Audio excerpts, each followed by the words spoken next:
roster has been updated. Hey everybody, this is Rydo and we're back to another live stream of Hearthstone. So, what happened Monday? No clue, really. I literally streamed for 3 hours and at some point in 9 minutes into the stream it went to the idle screen animation, which should have only happened if I had sat idle and not moved the mouse or the keyboard, well, touch the keyboard, for like 5 minutes. 300 seconds is the timer on that. So it doesn't seem like I couldn't really figure out what happened there.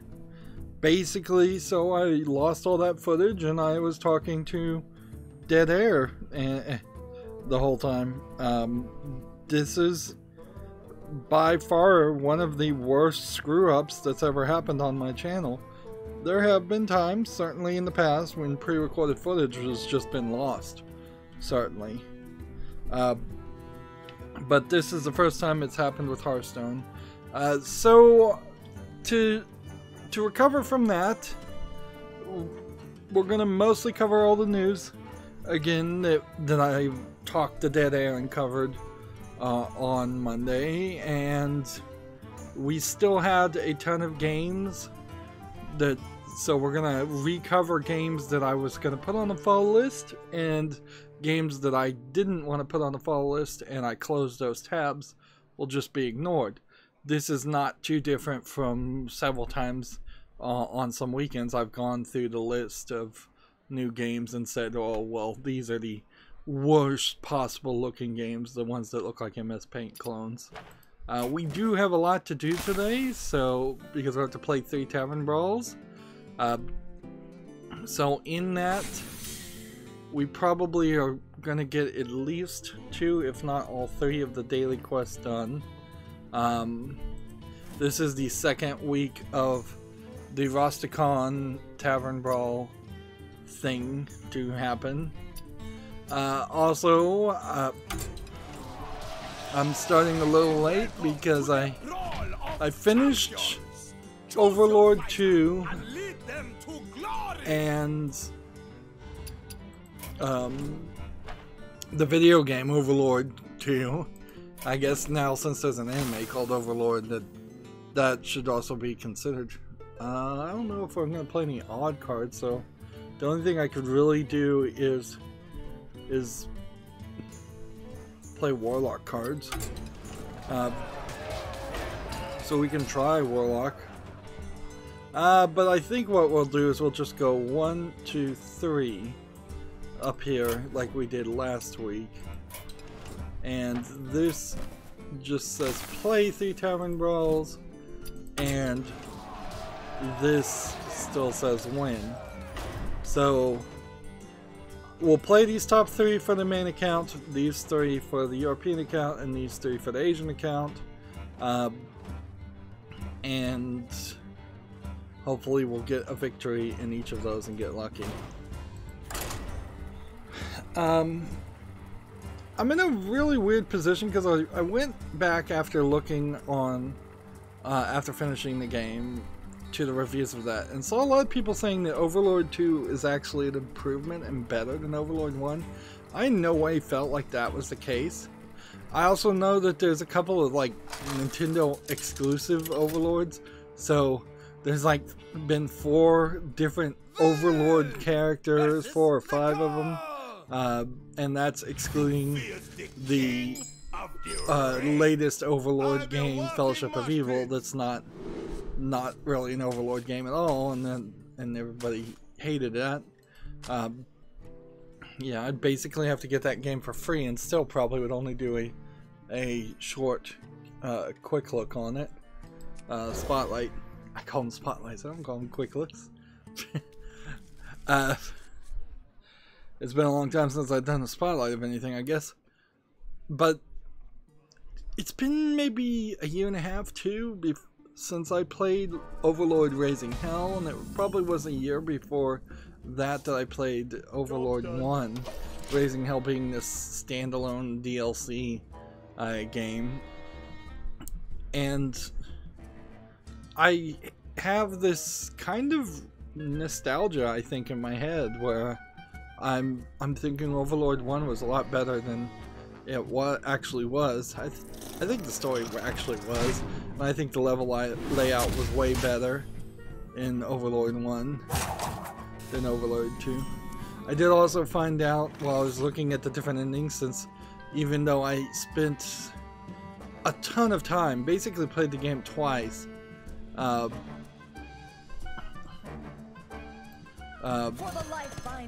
basically ran through the game twice and spent a ton of time. Oh, darn it. After your hero takes damage, deal 5 damage to an enemy hero. Okay. That's trouble with a capital T.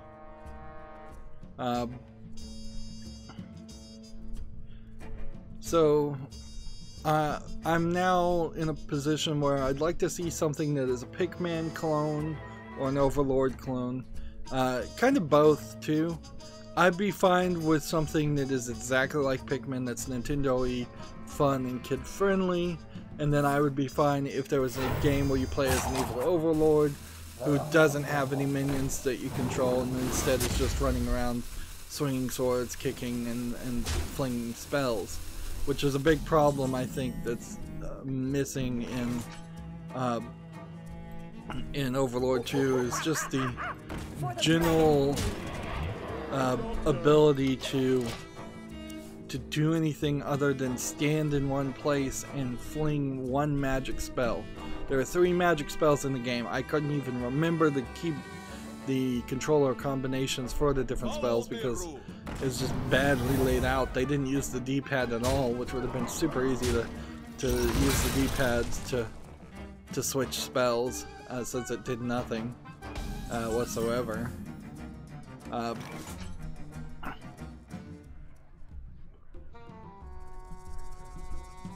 Random weapon in your hand. Our hammers for the dragon. Job done. So yeah, there's definitely missing DLC in the PC version of Overlord 2, and it's just kind of not worth playing. You kind of needed to play it right after you played the Raising Hell game, so you would have had to have been obsessed with Overlord 1, would have had to play Raising Hell's DLC game, which is pretty long by itself. It's not just a 2 or 3 hour DLC experience. And then you would have had to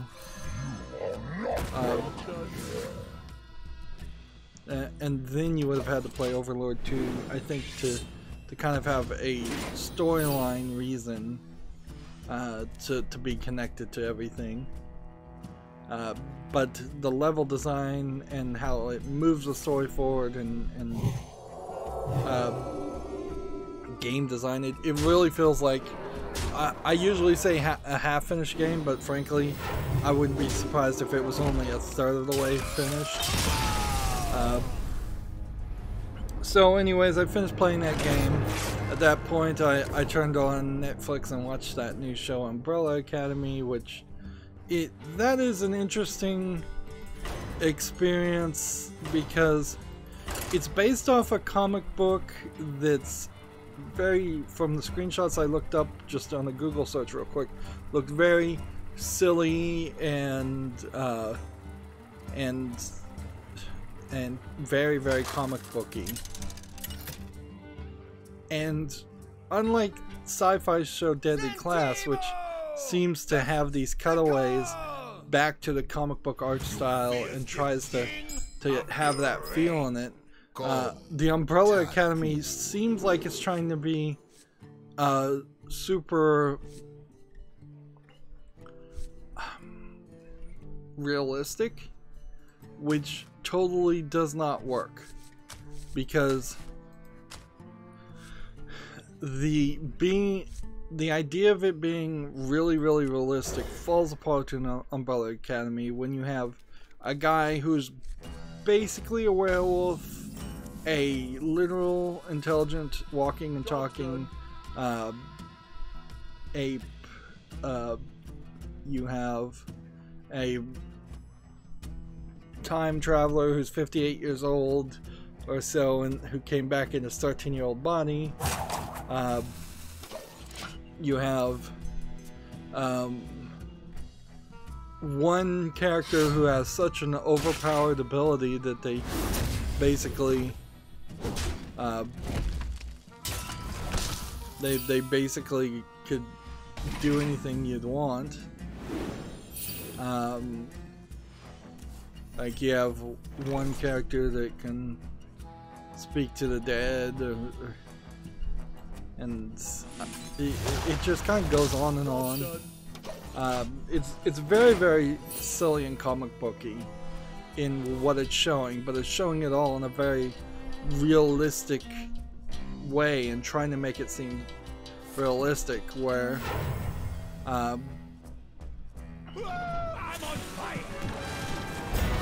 where you know, if this had gone more as a, Job's done. frankly, it would have probably been better as a Venture Brothers style animated show instead of being realistic. And it's weird to see a Western comic book in general, particularly the Umbrella Academy, because it seems like it's barely has any issues, and I've never heard of it before. I was watching the whole show, and halfway through I'm like, I've got to go look and see if this is based on a comic book, otherwise this is just a failed comic book concept that has been sold to Netflix. But compared to like manga, where you do way longer manga books, like a manga book is a book. You're talking like thick pages, generally speaking, not the 12 pages that you get in a comic book. So there's a lot there that could be converted into a show. And even at that, when you look at Netflix track record and like how they turned Death Note, which was like, I don't know how many volumes of Death Note there are, but I would certainly guess that there's at least 36 volumes of Death Note that got boiled down into a 2-hour movie. There was like 8 episodes that felt like that were nearly an hour long of Umbrella Academy, and it was just like, and it has too many characters, frankly, for a TV show. It's really not a great show, quite frankly. Something that definitely fits into Netflix's, well, you already own Netflix, so as long as there's something to watch. It's not as bad by any means. I wouldn't say it's anywhere as bad as the let's see.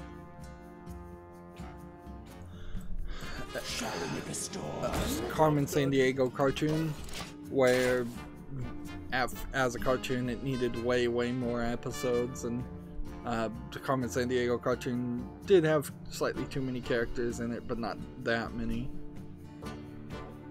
I don't know, I just don't think you can ever really pull it off. And it probably makes a great argument for there never being a Sandman TV show or movie, because that too would probably fall to pieces. The Walking Dead TV show also fell to pieces, but also The Walking Dead was just a zombie movie in the form of a comic book in the first place, so it's not like you're not like anything was lost there. I bet people who have read the Walking Dead comic book now would almost certainly yell at me and say it's way better than the TV show, and I would almost certainly agree, because the TV show has just gone in its own direction and really not done a good job of it because of AMC's interference and firing writers and just being cheap in general. But yeah, I don't think most comic book things get turned into movies well. I think that also expands well to, you could say the same thing with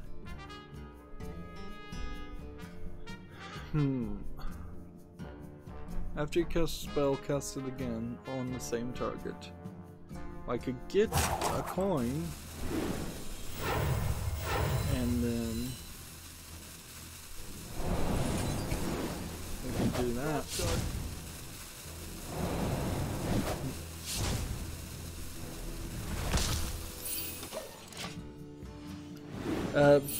I don't think a lot of books get well translated into movies either. When you have examples like The Shining was the general concept of the Shining book just completely thrown out. Well, the general concept taken, but everything else kind of thrown out. That works pretty well too.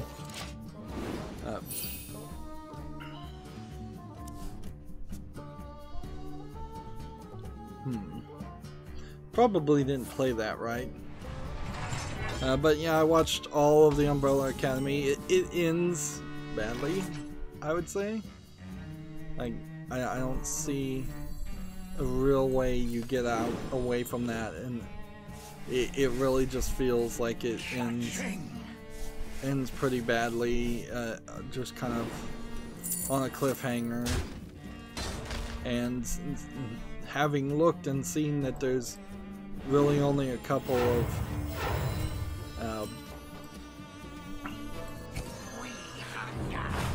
there's really only a couple of runs. That means at best it would get 3 seasons unless they go off in their own direction. Wow, talk about lucky.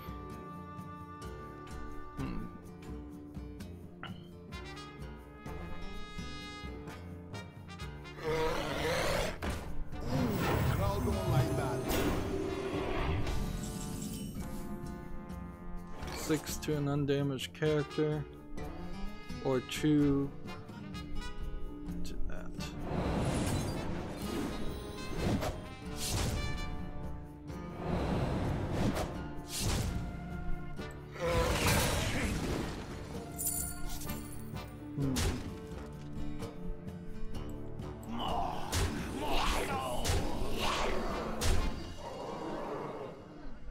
Yeah, I don't know if this really needs to be played right now, so we'll just hold on to it.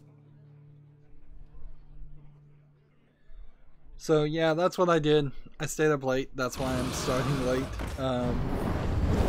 I need to do some scheduling, and whenever I need to do scheduling at this point, I put it off and don't want to do it. Scheduling is so horrible. It's just the worst part of YouTube. Like, I could certainly see if it weren't so detrimental, I could certainly see just ignoring doing any scheduling at all and live streaming instead, always.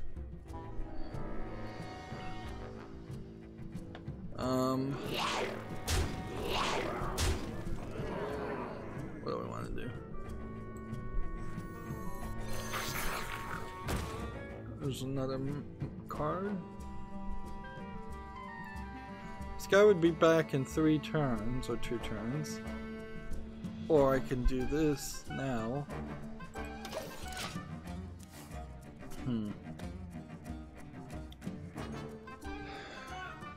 I don't know what game I'd really want to play after this. Like, until I can get the scheduling done, that's another thing, is like, what's the next game? How far does any of this push? Is this going into potentially May the 4th be with you? I do have still enough Star Wars games out there to look at, so I like to try to keep up that tradition if I can. But on the other hand, it kind of doesn't matter.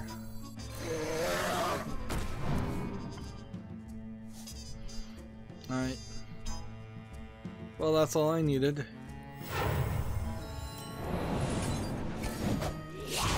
There we go.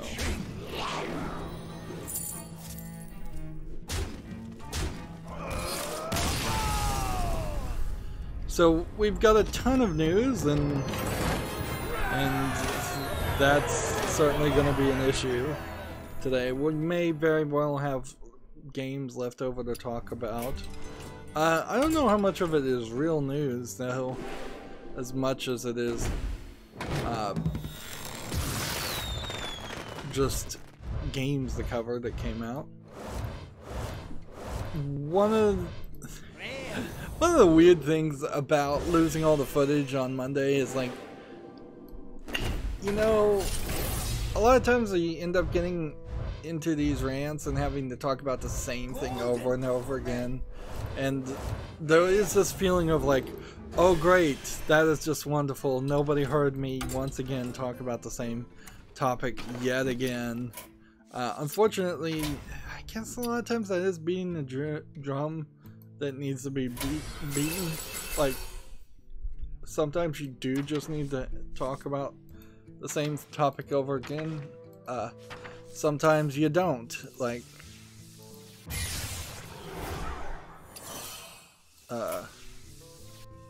I did not, oops. Interesting, if you click disenchant twice, that's the same as clicking OK.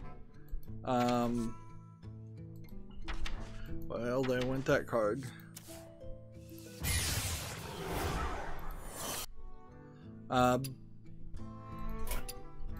But yeah, there's really no stopping it. We are gonna have to talk about the same things over and over again.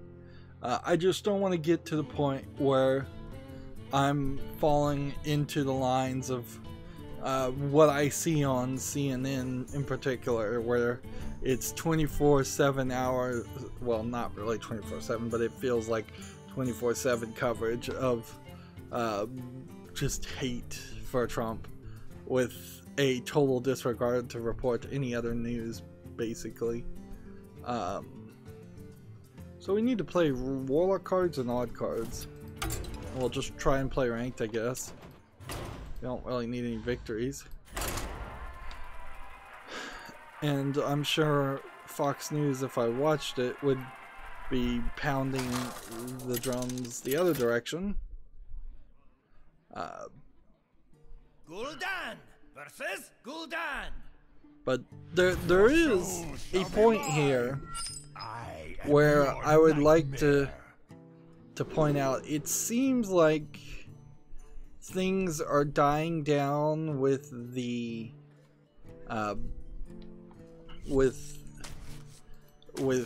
the Steam Sony PS4 censorship conversation, and like, unfortunately it's a story that's just kind of going to end with no real resolution. It seems like Steam either changed its mind or got rid of its rogue employee, or they've just got everybody under a severely tight gag order, because there hasn't been anybody who's really complained about releasing anything on Steam in about 2 months or more. Sony, on the other hand, I think has not really changed its policies, but it apparently has cleared up its policies, and there's still Japanese developers that are definitely not happy with it, but apparently it's clear enough that they can understand and follow it to the letter of the law, which is often what a lot of developers really want to do, is just like, give us where the line is, we'll make our game up to the line, and then we'll work within those goals. What people hate is the flippant randomness of enforcement. And even YouTube, like, in a strange bit of sanity, even YouTube has modified or at least rebranded their community guideline strikes in a way that people didn't immediately hate those videos. Now, this has nothing to do with copyright strikes or content ID claims, which are two separate things. But if YouTube's algorithm detects something violates their community guidelines, they will now give you a warning, and which does nothing, I believe. And then the first real strike is like a week ban on posting any kind of content. Now, I don't know if that includes pre-scheduled things, but it very possibly might, so that could really ruin some channels, but probably not that many. And then I believe on the second strike it's like a 90-day cooling off time, and then on the third strike it's termination. But if you're getting a warning first, you're technically getting 4 strikes, and you can appeal these things. And this, of course, there is a very good chance that if you appealed a 1-week ban, they would simply have motivation to not even look at that appeal until 1 week has passed. So the percentage of people that have it resolved in less than 1 week is probably really, really low.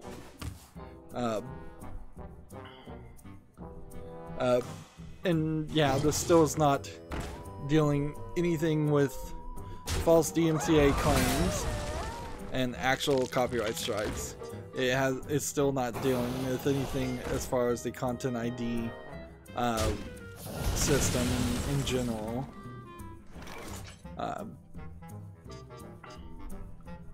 But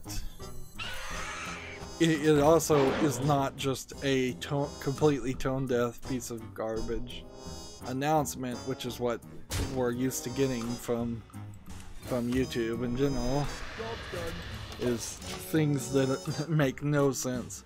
There's no YouTube heroes or anything.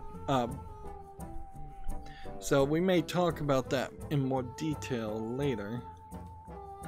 Let's see, what was I doing? I was scrolling down my Twitter feed to see if we have anything new to talk about. And you know what I should do? I should probably just Alt-Tab to OBS just to make sure it's still working. The only thing I could think that happened last Monday was that I somehow accidentally clicked on the wrong thing. Just straight up clicked on the wrong thing. Steal my guys.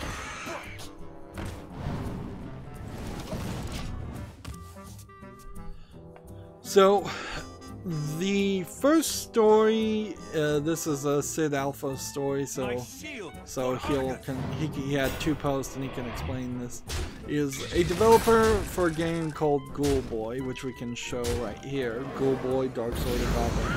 This game has been ignored on my list and blacklisted. This developer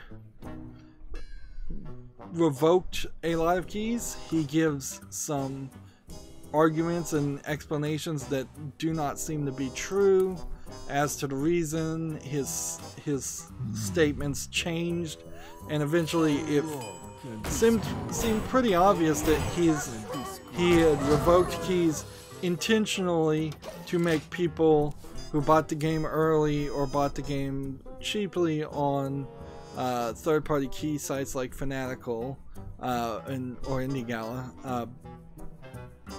he revoked his keys so to force people to buy the game a second time, which he's raised the price of the game twice. In between that, this is the story we're getting. There was, in the first statement, in the first Sid Alpha video, a argument that was trying to be made that one of the bundle sites, called, I believe, Otaku Bundle, is now defunct, and he was revoking keys because of that. But he did not just revoke keys that he gave to Otaku Bundle. He revoked keys to several other sites that, in all appearances, were working in good faith with him and paying him for the keys that were being sold. So, yeah. And then, of course, the story changed. So, just as Sid Alpha calls him, another dirty dev trying to pull tricks. People literally bought these games and played them, and then could no longer play them, and that is ridiculous. And now he's saying he's dealing with it one-on-one through email, which is no way to do business when you cause the problem yourself.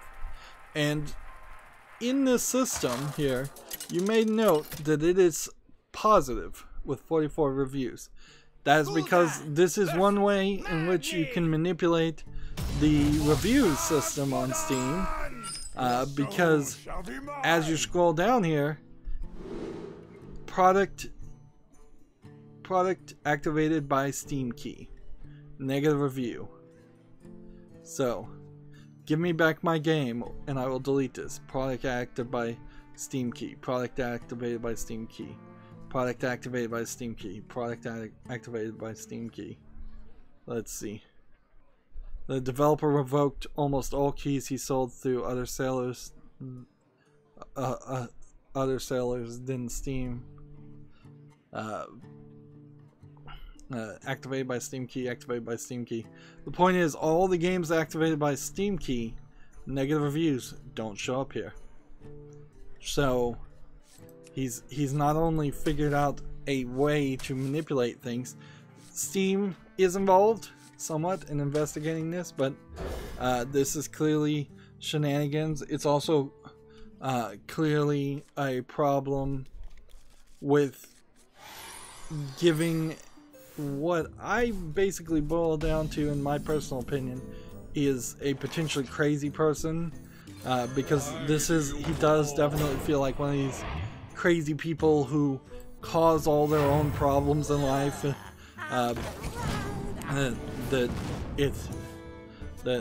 which is not untrue for most people. Most of the problems in your life are caused by you on a day-to-day basis. A lot of the problems in your life are the same problems that everybody faces otherwise. So if you're particularly having a poor experience in life, it's probably some action that you're doing. But I mean, that's something that somebody should think in their own head and evaluate their own actions. That's not something that people should say out loud to other people, because that is also just kind of victim blaming. And sometimes there are a lot of problems in people's lives that aren't their fault, or at least they're so understandable. As far as Ghoul Boy, though, he brought this totally on himself. Like, if he had only revoked the keys that he hadn't been paid for, he wouldn't have angered anywhere as many people. If he'd only been straight and honest and fair in his dealings, there wouldn't have been any kind of outcry. I mean, you have to be a particularly bad developer to even get to the point where people are making YouTube videos about you and talking about you. Otherwise, you're doing perfectly. You can get away with quite a bit. For example, Call of Duty 4 snuck in microtransactions. Not too many people talking about that, or gonna even realize it. Fallout 76 put in pay-to-win microtransactions in their game after they said they wouldn't. No, not too many people are gonna talk about that. Apparently a player played for 600 hours on Fallout 76 and then got his account banned for having too much ammo, which I imagine if you are playing for that long, there is a possibility you would have some over the limit amount of ammo that would trigger a poorly programmed anti-cheat system. But yeah, those are all kinds of general bad things developers have done in just the past couple of days that won't get big stories about them. But yeah, if you're messing with people's money, Overkill's The Walking Dead was apparently cancelled on the PlayStation 4, so PlayStation is issuing refunds. That's a good thing to do.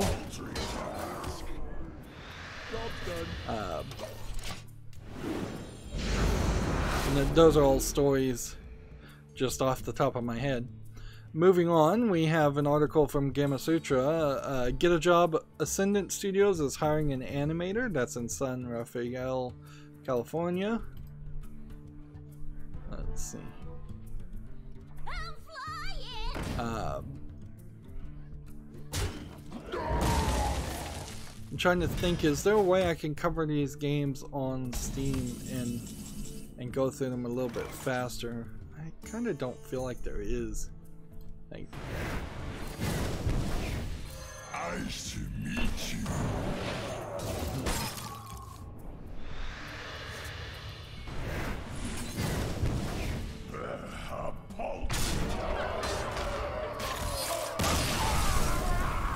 Look at that. That was kind of a lucky victory.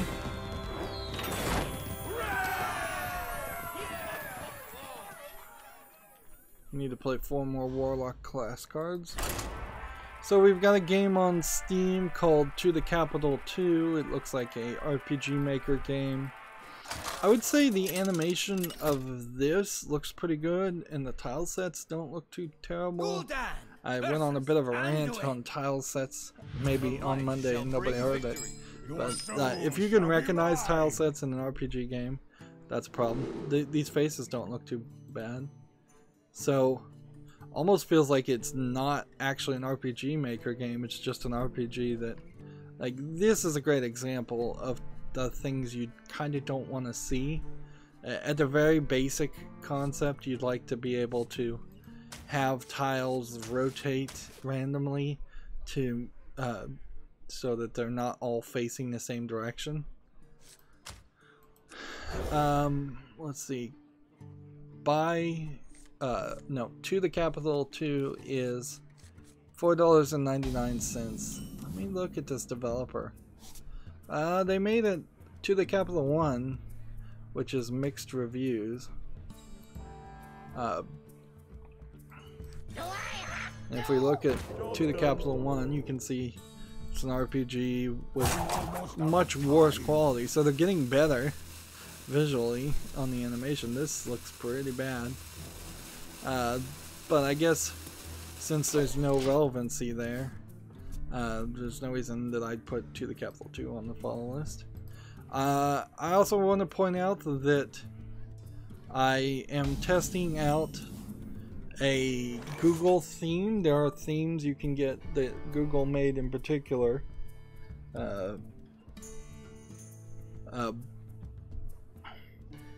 So there's different Chrome themes you can use, and I'm testing out one that is black and white to see if that would increase visibility or readability on my tiny secondary monitor.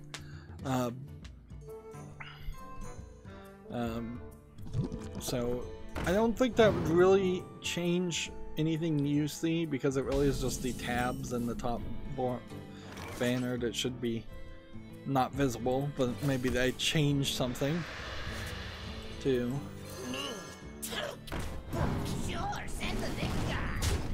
Job's done. But so if anything looks different, that's probably the reason. And since I've been recording Overlord 2, and those videos have been incredibly big, I don't know why. And that game was pretty glitchy too, running at 1080p. And the multiplayer, well, the split screen ran terribly, so I wonder if maybe if I was running the game at the right resolution or the default resolution, it might have run slightly better. But in the main game, I really didn't run into any scenarios where it felt like it was running poorly. It just felt like it was missing features and a little glitchy in the cutscenes.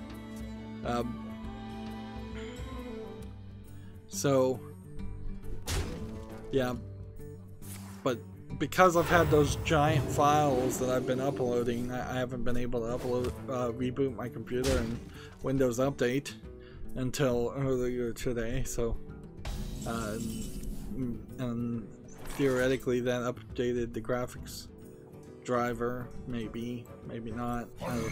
That thing is still broken. Mage. Do this. Do that. Next we have a game on Steam called the Virtual Reality Museum of Immersive Experiences. It doesn't look amazingly interesting. I don't see why you would make a VR museum and then have it so dark.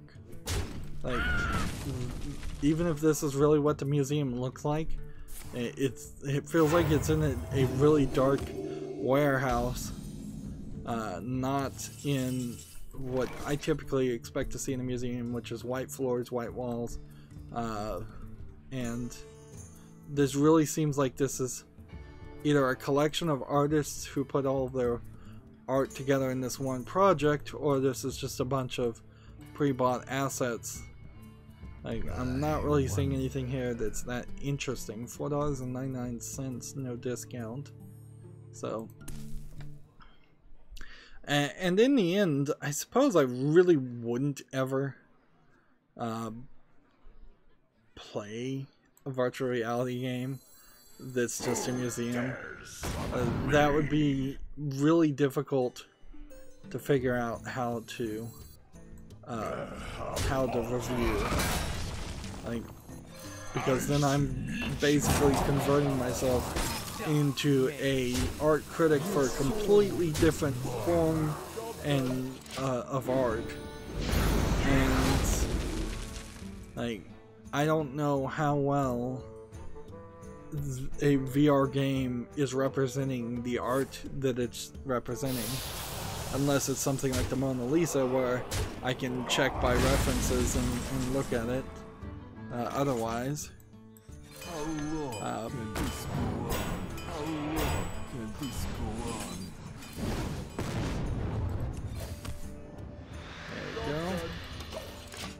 Gematsu has an article. Kurtzpel, Kurtzpel global closed beta test set for February 20th to 25th. It's an anime-inspired third-person battle action game. I have not heard anything about this. We can look at the screenshot.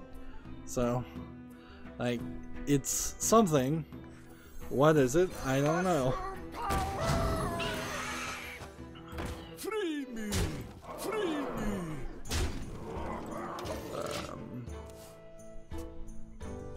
Let's see. It's from publisher KOG. You can sign up for a Steam beta key, and it really does seem like it's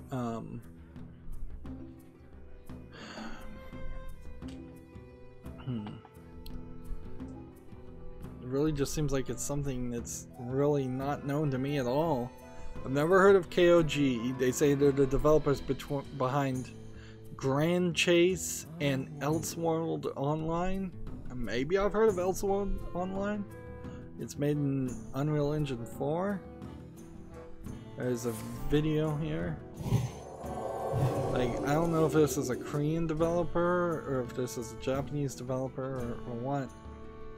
Well, I'm looking at this trailer and I'm seeing an anime kid with a sword and an anime girl with a fire fist, and I'm seeing a lot of high speed player versus player 2v2 content. It almost kind of feels like it's too high speed and like it's potentially a... Oh, I'm gonna lose, so might as well draw a card and see if we can do anything here. Yeah, it seems rather fast-paced and kind of feels like some of what Naruto looked like original back in the first couple seasons that I saw. Few episodes I saw. I didn't even watch the entire season. Let's be honest. Where fists are flying so fast that it's not really going to be as much a fighting game as button mashing and just choosing your attacks style game, which there's nothing wrong with that, but there is a definite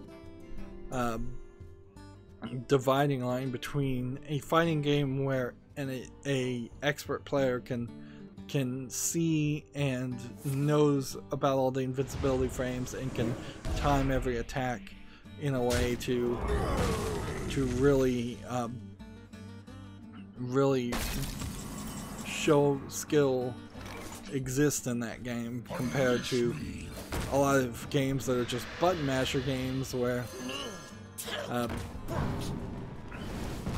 it doesn't matter what you do or what you push because the game is gonna do basically just randomize the damage anyways. Yeah, interesting looking game, but it would be a player versus player game anyway, so I wouldn't play it even if it was free. But also not getting a lot of hype, which can be a problem. Certainly, I think this year in particular is going to be a problem. I have one more odd card. Really?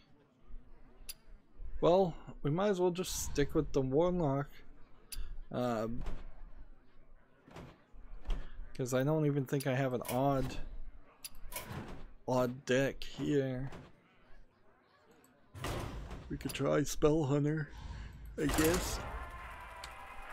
TechRaptor has an article. New Super Nintendo World has fan-made mock-ups and construction images emerge. Now, it's not really news to show Japanese Nintendo fans showing mock-ups that they made themselves of what this Japanese Disney World for Nintendo is going to be. Like, that really isn't that informative. So when you boil it down in that way, all you can really say is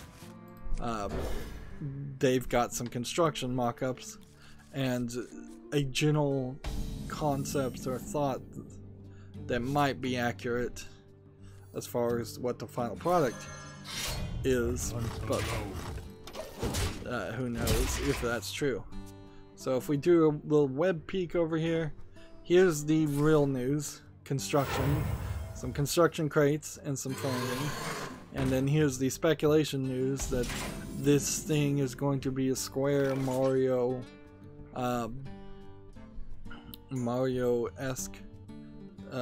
place, and that's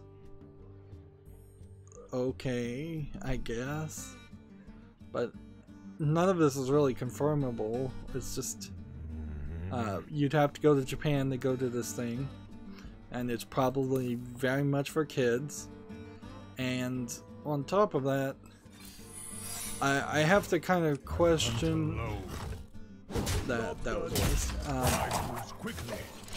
Question whether this is going to be a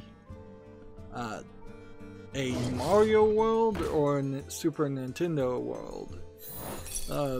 And I guess they're calling it Super Nintendo, but I imagine that's not to mean the Super Famicom. I imagine that's just they're using the phrase Super again, with different meanings. Yeah.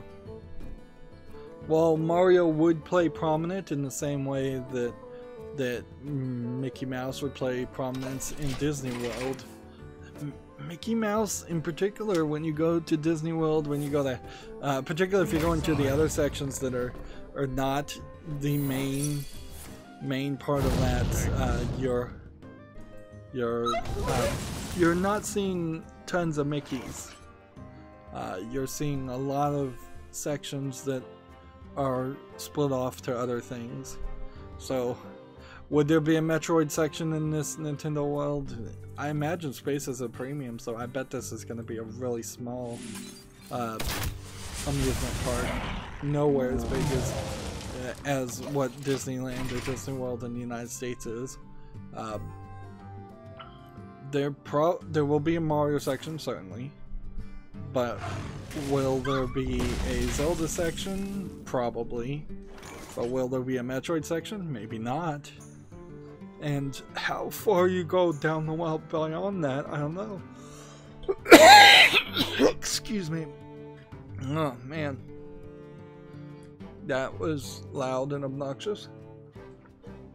I wonder. Yeah, it could be basically just Mario, Zelda, and nothing else. That it would be hard to believe that they're gonna bring out some of their other licensed things. Like, they're not gonna have a Punch-Out section. If they do, it's gonna be really small. They might have a Splatoon section if you start going to newer things. They might have I don't even know what have they made. Did Nintendo make Pilot Wings? Are they gonna have a Wii bowling section? That probably wouldn't be a terrible thought. How much of the Super Nintendo world is just a museum that talks about Nintendo's history that not too many people really care about, compared to what it could be like. There we go. Job done. Yeah. There's an official promo billing.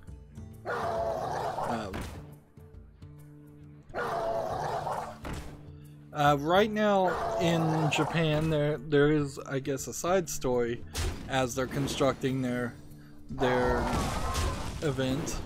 There have been people who have in Tokyo blatantly been ripping off the Mario Kart licenses and the Mario imagery, Nintendo imagery, and having people ride around in go-karts on the street, which has not only irritated and been sued and shut down, but I imagine another one just pops up.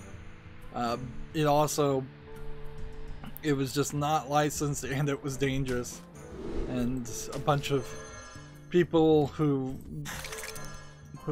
probably don't drive too well according to the way people in Japan drive, are on the road, potentially running over a pedestrian or two. We need to keep our momentum, which we really don't have any, so we need to keep going.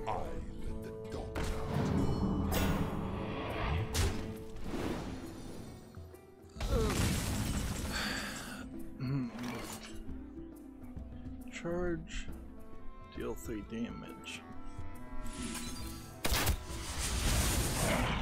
And do that. And do that. And do that. Next, we have a game on Steam that's W4RRIORS, which I guess is Warriors Descent. Looks like it's a text-based game that is supposed to be interesting, but probably isn't. It looks pretty boring to me. I don't know how you could ever sell me on a text-based game. I mean, this probably is doing a pretty decent job of it. It's $1.39 with 30% off. Having ASCII art and all these stats, it's not a terrible effort for a text-based only game. The problem is, I just would never play a text-based only game. And I don't think many people would.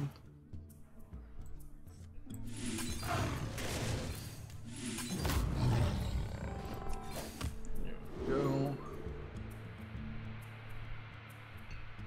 Taunt and charge.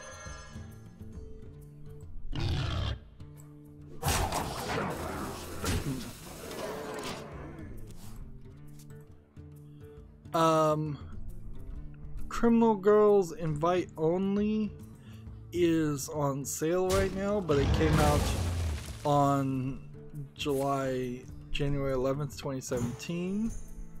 The reason I may not be able to show this game because it's tagged nudity and sexual content.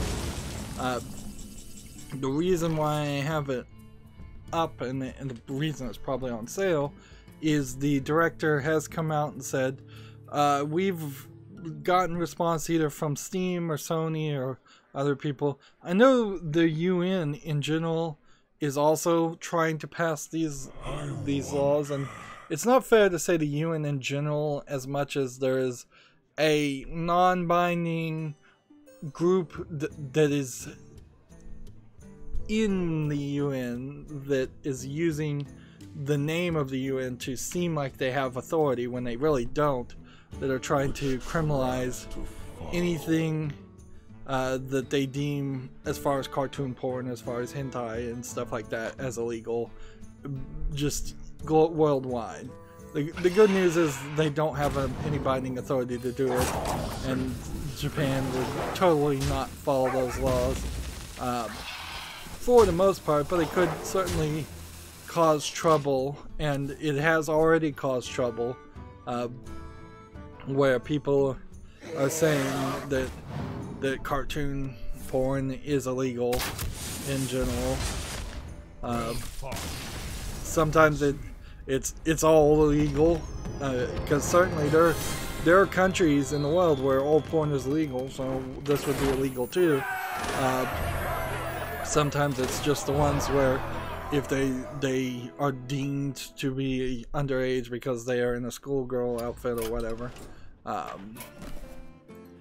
So because of that pressure that's been growing, I guess we're done here, so we need to move over to the European account. Criminal Girls X, the new game that's in development, is potentially going to remove the main system of the game, as I understand it, which was the punishment system.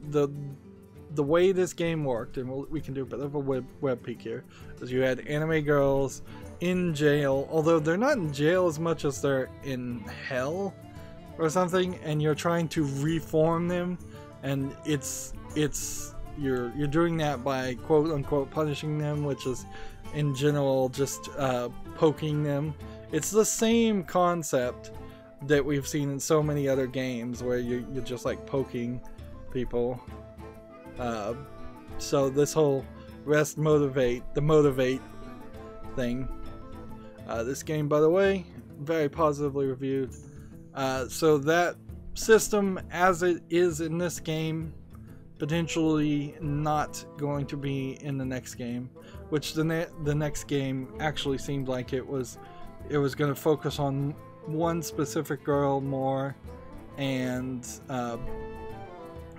not be so much of a simplistic game anyways. So that the problem here is it's a censorship issue again. Not to bang that drum of anti-censorship, but artists in Japan are specifically being told that they can't make the art that they want to create, and they have to change the art that they have created in the past with no problem. That being said, the creators of the next Onishambara game came out in an interview and said that they now understand the guidelines and they don't expect to see any more problems, which maybe that means that Sony has backed off on their hardcore censorship random enforcement, or maybe it just means that they've gotten in contact with a customer rep that has told them everything they wanted to hear, and we'll see when the game comes out what really changes.